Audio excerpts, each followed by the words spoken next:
తాకట్లో ఉన్న మీ బంగారాన్ని విడిపించి ఆ రోజు ఆన్లైన్ రేటుకి కొంటాం. Sharma gold company. నమస్కారం, సుమన్ టీవీకి స్వాగతం.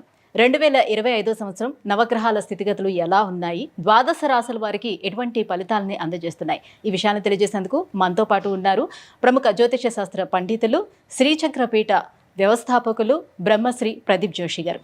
గురుగారు నమస్కారం. శ్రీమాత్రే. గురుగారు, 2025 సంవత్సరం మరి ధనుసు రాశి వారికి ఎలా ఉండబోతుంది? శ్రీ గురుభ్యో నమః. శ్రీమాత్రే నమః. ధనుసు రాశి వారికి ఏంటంటే మంచి సమయం, వీళ్ళకి ధనయోగ సమయం అయితే ఉంది. ధనయోగం అంటే మహాద్భుతమైన ధనయోగం ఉంది. ఈ సంవత్సరం ఎవరైనా మంచి ధనవంతులు ఎవరైనా అవుతారో, అన్నిట్లో నుంచి అంటే గతములో నుంచి మొత్తం బయటకు వచ్చి కొత్తగా జీవితం ఎవరైనా స్టార్ట్ చేస్తారు అంటే ధనుసు రాశి వారే. ముఖ్యంగా ఈ 30 to 35 ఏజ్ నుంచి 48 ఏజ్ వరకు ఎవరైతే ఉంటారో వీళ్ళకి ఇది సూపర్ టైం. ఇది ఎందుకోసమంటే గతంలో ఏలినాటి శని అయిపోయి, తృతీయ శని అయిపోయి 7.5 సంవత్సరాల వరకు, 7.5 అయిపోయింది, మళ్ళీ 2.5, మొత్తము 10 సంవత్సరాలు. 10 సంవత్సరాల పాటు ధనుసు రాశి వారికి ఏవైతే ఇబ్బందులన్నీ జరిగాయో అవి అన్నీ పోయి ఇప్పుడు వాళ్ళకి హ్యాపీనెస్ దొరుకుతుంది. సో ధనుసు రాశి వారు రిలాక్స్ అయ్యే టైం ఇది. సో అమ్మయ్యా అని అనుకునే టైం ఇది. అండ్ వీళ్ళ ఇన్వెస్ట్మెంట్స్ కానీ, వీళ్ళ యొక్క హార్డ్ వర్క్ కానీ, వాటన్నిటికీ ఇది ఫ్రూట్ఫుల్ టైం. వీళ్ళ కష్టానికి తగ్గ ఫలితం దొరుకుతుంది, ఆ కీర్తి ప్రతిష్టలు కూడా దక్కుతాయి, అంత బాగుంటుంది. అయితే గృహత్యాగం చేయాలి, అది గుర్తుపెట్టుకోండి. అటు విదేశీ యోగం బాగా సిద్ధిస్తుంది. తర్వాత ఇంకోటి ఏంటంటే ఇల్లు ఏమైనా కొనుక్కున్నా కట్టుకున్నా మంచిదే ఇప్పుడు. కాకపోతే ఏంటంటే ఒకటి, ఈ ఉమ్మడి కాపురంలో మాత్రం కొన్ని చిచ్చులు అవుతాయి. ధనుసు రాశిలో ఎవరైతే ఉమ్మడి కాపురంలో ఉంటారో వాళ్ళకి మాత్రం సపరేట్ కాపురం పెట్టాల్సిన పరిస్థితులు వస్తాయి. అది కూడా మంచిదే, పెద్దగా ఇబ్బంది ఏం కాదు. కొంచెం అమ్మ నాన్నకి దూరం అవ్వడము అట్లా జరుగుతుంది. అది కూడా పెద్దగా నష్టం ఏం లేదు, but it's okay.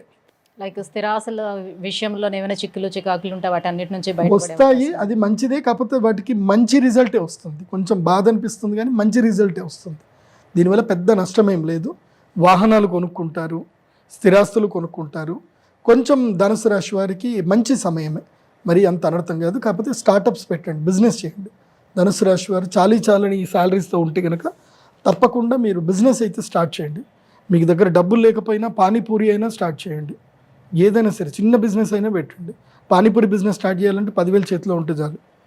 Hotel idli business కూడా పెట్టవచ్చు, 50,000 చేతిలో ఉంటే ఇడ్లీ వ్యాపారం కూడా పెట్టవచ్చు. కానీ ఏదైనా సరే వ్యాపారం పెట్టండి. ఫుడ్ బిజినెస్ చేయండి, లేదంటే ఏదైనా ఒక బిజినెస్ చేయండి. మీకు సుమన్ టీవీ బిజినెస్లో బోల్డ్ ఐడియాస్ ఉంటే ఫాలో అవ్వండి. So do business. సో మరి అలా అయితే ఉద్యోగస్తుల పరిస్థితి ఏంటి, వాళ్ళకి ఎలా ఉంటుంది? అంతే, చిరాకులు ఉంటాయి. నేనేం చెప్తా అంటే అదృష్టం వచ్చినప్పుడు బిజినెస్ చేయాలి, టైం బాగలేనప్పుడు ఉద్యోగం చేయాలి. అందుకో మన టైం బాగలేదు అనుకో, మన పని మనం నడిచిపోతూ ఉంటుంది, మన యజమాని మనని కాపాడుతాడు అన్నట్టుగా ఉంటుంది. టైం మంచిగా ఉందనుకో, నీ అదృష్టం అంతా నీ యజమాని ఎత్తుకొని పోతాడు. సో వీళ్ళు తెలివితేటలు అవన్నీ కూడా సంస్థకు ఉపయోగపడతాయి అన్నట్టు. సో మరి ఇంకా వీళ్ళు ఎటువంటి పరిహారాలు పాటించాలంటారు? వీళ్ళు ముఖ్యంగా ఈ ఏదైతే కనుక అక్షయ తృతీయ వస్తుందో, వసంత పంచమి వీళ్ళకి పెద్దగా యూజ్ ఏం లేదు. మామూలుగా అమ్మవారి పూజ చేసుకోవచ్చు వసంత పంచమి.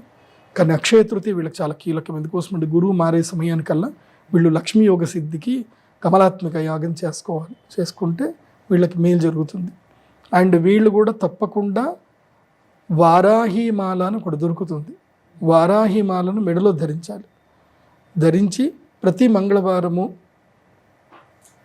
మహాగణాధిపతికి లడ్డూలు నివేదన చేస్తూ గణపతికి ప్రదక్షిణ చేస్తే మంచి జరుగుతుంది.